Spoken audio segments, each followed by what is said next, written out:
gặp nó bộ quá luôn chứ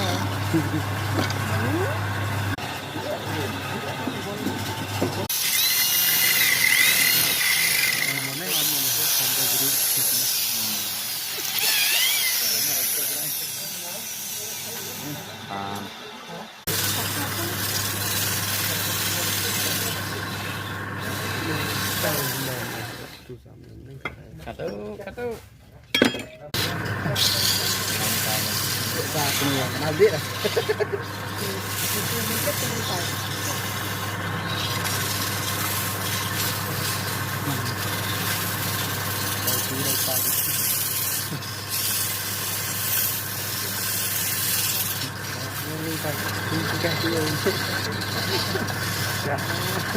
Nilai mantap. Nanti saya mau coba,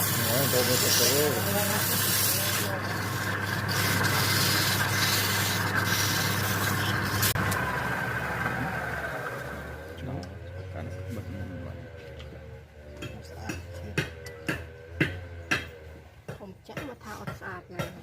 โอเคนะสูงออก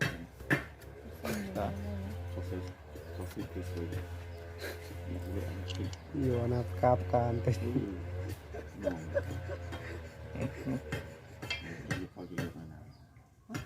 ให้หมุนรถ